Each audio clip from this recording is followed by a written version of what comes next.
17 ربیع الاول اور مسجد نبی سے ایک بار پھر آپ سب کے ساتھ ہیں۔ اپنی باجی جان کا سلام قبول کیجیے۔ السلام علیکم ورحمۃ اللہ وبرکاتہ۔ دیکھو میری بیٹیوں، نبی کی مسجد میں بیٹھ کر نبی کی باتیں کرتے ہیں، نبی کی باتوں کو دہراتے ہیں، اس یقین اس گمان کے ساتھ کہ ضرور نبی پاک صلی اللہ علیہ وآلہ وسلم کو پسند آئیں گی اور وہ پھر ہمیں یہاں رہنے کا حکم عطا فرما دیں گے۔ اللہ تعالیٰ یہاں کی حاضری چاکری کو قبول فرمائے، بار بار کی قبولیت والی حاضری عطا فرمائے، اور اللہ رب العزت ایسا نصیب لکھ دے کہ بس یہ مٹی اسی مٹی میں دفن ہو جائے۔ آمین ثم آمین۔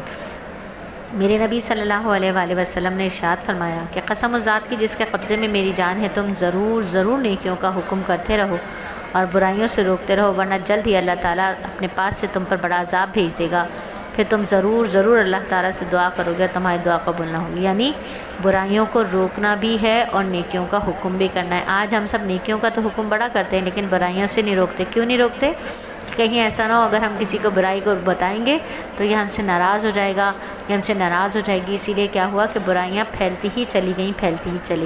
تو کیا فرمایا میرے نبی نے کہ ایسا نہ ہو کہ تم اللہ سے دعا کرو اور تمہاری دعا قبول نہ کی جائے۔ تو اللہ رب العزت ہمیں وہی بنا دے جس کے لیے اللہ نے ہمیں پیدا فرمایا ہے، وہ جس کے لیے اللہ تعالیٰ نے فرمایا تھا کہ تم وہ بہترین امت ہو جو لوگوں کی نفع رسانی کے لیے بھیجے گئے ہو، تم ایک اللہ کی عبادت کرتے ہو، نیکیوں کو پھیلاتے ہو، برائیوں سے روکتے ہو۔ تو اللہ تعالیٰ سچ مچ ہمیں نیکیوں کو پھیلانے والا، برائیوں سے روکنے والا اور ایک اللہ کی عبادت کرنے والا بنا دے۔ آمین ثم آمین۔ اور پیارے بچوں کو تو یاد کروانی ہے نا نبی پاک صلی اللہ علیہ وآلہ وسلم کی پیاری پیاری باتیں، اور خود بھی یاد کرنی ہے۔ تو میرے نبی نے فرمایا اس اللہ کی تعریف ہے جس نے مجھے یہ کھانا کھلایا اور مجھے میری طاقت و تصرف کے بغیر اپنی طرف سے رزق سے نوازا، جس نے یہ دعا کی اس کے سابقہ گناہ معاف ہو جاتے۔ تو یہ سب کچھ میرے اللہ کی ہی تو تعریف ہے کہ جس نے مجھے کھلایا پلایا، مجھے طاقت عطا فرمائی کہ اس کے بغیر، اس کے دیے بغیر اب میں نے تو کوئی کوشش ہی نہیں کی تھی، اللہ نے مجھے اپنی طرف سے رزق نوازا۔ یہ جان مال کیا ہے؟ یہ رزق ہے نا۔ یہ جسم کیا ہے؟ رزق ہے نا۔ یہ زبان بولنے کی طاقت رکھ رہی ہے، اللہ کے حکم سے رکھ رہی ہے، کان سننے کی طاقت رکھ رہے ہیں، یہ رزق ہے، اللہ کے حکم سے رکھ رہے ہیں۔ تو اللہ تعالیٰ ہمارے ان سابقہ تمام گناہوں کو معاف فرما دے۔ نبی پاک صلی اللہ علیہ وآلہ وسلم کا حق ادا کرتے رہنا چاہیے۔ دیکھیے جو ہمارے کابرین تھے، سلف صالحین تھے، انہوں نے کبھی سیرت کے جلسے نہیں کیے، نہ انہوں نے کبھی میلاد کی محفلیں سجائیں، اس لیے کہ وہاں ہر روز عید اور ہر روز شب برات کا قصہ تھا۔ ظاہر ہے جب زندگی پوری کی پوری ربیع الاول کی طرح بن جائے، سیرت مبارکہ پر چلنے والی بن جائے، سیرت کے سانچے میں ڈھلی ہوئی ہو، جن کی زندگیاں سیرت کے ڈھانچے سانچے میں ہی ڈھلی ہوئی تھی، جن کی ہر ایک مجلس و محفل کا موضوع ہی سیرت طیبہ تھی، جن کا ہر ایک قول و عمل سیرت نبی کا مدرسہ تھا، تو ان کو ان کے نام کی جلسوں کی نوبت کب آئے گی؟ ہے نا۔ ماں باپ کا دن تو وہ منائے نا جن کا ماں باپ دور ہوں یا جنہوں نے اپنے ماں باپ کو دور پھینکا ہو، جن کے پاس ہر وقت ماں باپ موجود ہیں وہ تو ماں باپ کی زیارت کریں، خوب برکتیں سمیٹیں۔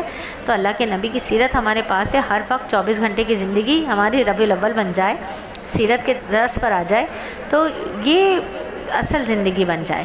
تو عمل کرنا ہے، قول اور کردار کے بجائے ہمیں کیا کرنا ہے؟ گفتار کا سکہ چلنا ہے۔ نبی صلی اللہ علیہ وآلہ وسلم کی سیرت مبارکہ 24 گھنٹے کی زندگی میں چلنے والی بن جائے، تو یہ امت کبھی بانجھ نہیں ہوگی، ٹھیک ہے؟ اور یہ امت کبھی بانجھ ہوئے گی بھی نہیں، اس لیے کہ آج کے اس دور میں بھی، گزرے دور میں بھی ایسے بندے موجود ہیں جو نبی صلی اللہ علیہ وآلہ وسلم کی سیرت طیبہ کا آئینہ سامنے رکھ کر اپنی زندگی کا گیسو سنبھالتے ہیں، اس لیے کہ محبوب صلی اللہ علیہ وآلہ وسلم کی ایک ایک سنت ملک سلیمان اور گنج قارون سے زیادہ قیمتی ہے۔ لیکن شرمساری کے ساتھ یہ اعتراف ہے کہ ایسے بہت کم لوگ ہیں، جبکہ ہم میں سے اکثریت جو ہے وہ اس پر نہیں چل رہے، اس کے باوجود ہم نبی کے امتی تو ہیں نا، تو ہمیں کوشش کرنی ہے کہ ہم نبی صلی اللہ علیہ وسلم کی سیرت پر اپنی زندگی کو گزاریں، ہماری زندگیوں میں نبی کی سیرت کی جھلک نظر آئے، نبی صلی اللہ علیہ وآلہ وسلم کی پاک سیرت کے ایسے ایسے نشان ہیں جو ہم نے اپنی زندگی سے کھرچ ڈالیں، روز مرہ ان کی مشق جاری رکھیں۔ اپنے پتھر دلوں کو کبھی احساس ہی نہیں ہو رہا ہمارے کہ ہم نبی صلی اللہ علیہ وآلہ وسلم کی سنتوں کو توڑ کر کس طرح نبی صلی اللہ علیہ رسول میں نبی صلی اللہ علیہ وسلم کا دل دکھا رہے ہیں۔ تو بس اللہ کے نبی کی سیرت پر چلنا ہے۔ علاج میں بھی پردے کا بہت خیال رکھنا ہے، یہ اللہ کا حکم ہے پردہ۔ تو حضرت جابر رضی اللہ تعالیٰ عنہ سے روایت ہے کہ ام المومنین ام سلمہ رضی اللہ تعالیٰ عنہ نے نبی پاک صلی اللہ علیہ وآلہ وسلم سے سینگی لگوانے کی اجازت طلب کی، جو آج ہم حجامہ سنتے ہیں نا اس کی۔ نبی صلی اللہ علیہ وآلہ وسلم نے ابو طیبہ ابو طیبہ رضی اللہ تعالیٰ عنہ کو حکم دیا کہ ام سلمہ کو سینگی لگا دیں۔ یہ واقعہ بیان کرنے کے بعد حضرت جابر فرماتے ہیں کہ ابو طیبہ رضی اللہ تعالیٰ عنہ سے جو سینگی لگائی تو میرے دل میں خیال اس کی وجہ یہ تھی کہ ام سلمہ کے دودھ شریک بھائی تھے، یہ نابالغ لڑکے تھے۔ اس حدیث سے معلوم یہ ہوا کہ عورت کے علاج کے سلسلے میں بھی پردے کا خیال رکھنا ضروری ہے۔ اگر معالج کے سامنے بے پردہ ہو کر آ جانے میں کوئی حرج نہ ہوتا تو حضرت جابر کو یہ کیوں بتانا پڑتا کہ ابو طیبہ ام سلمہ کے دودھ شریک بھائی اور نابالغ لڑکے تھے۔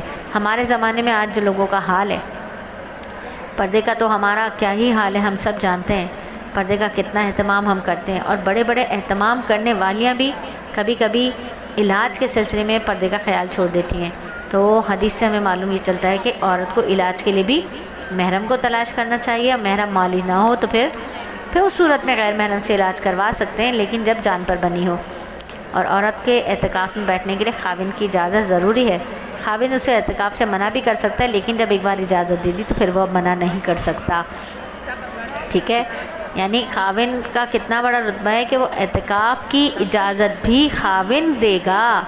اللہ کا حکم ہے، نبی کا طریقہ ہے، لیکن کیا ہے، نبی کا طریقہ ہے اعتکاف، لیکن کیا ہے، خاوند اجازت دے گا تو پھر اعتکاف کرے گی، ٹھیک ہے۔ اگر نیند نہیں آئے تو پھر دعا کر لیجئے کہ مسند احمد میں ہے کہ ہمیں رسول اللہ صلی اللہ علیہ وآلہ وسلم ایک دعا سکھاتے تھے کہ نیند اچاٹ ہو جانے کے مرض کو دور کرنے کے لیے ہم سوتے وقت یہ دعا پڑھتے تھے، ٹھیک ہے۔ دعا آپ کو انشاءاللہ لکھ کر بھیج دیں گے۔ تو جب زندگی کا بھروسہ ہی نہیں تو فریضہ حج میں تاخیر کیوں؟ جن کے اوپر حج واجب ہو گیا ہے انہیں چاہیے کہ وہ حج کی فرضیت ہوتے ہی فوراً حج کر لیں۔ اللہ رب العزت مجھے اور آپ کو، ہم سب کو بعمل علم حاصل کرنے کی توفیق عطا فرمائے، عمل ہمارا اخلاص والا بن جائے، آمین ثم آمین۔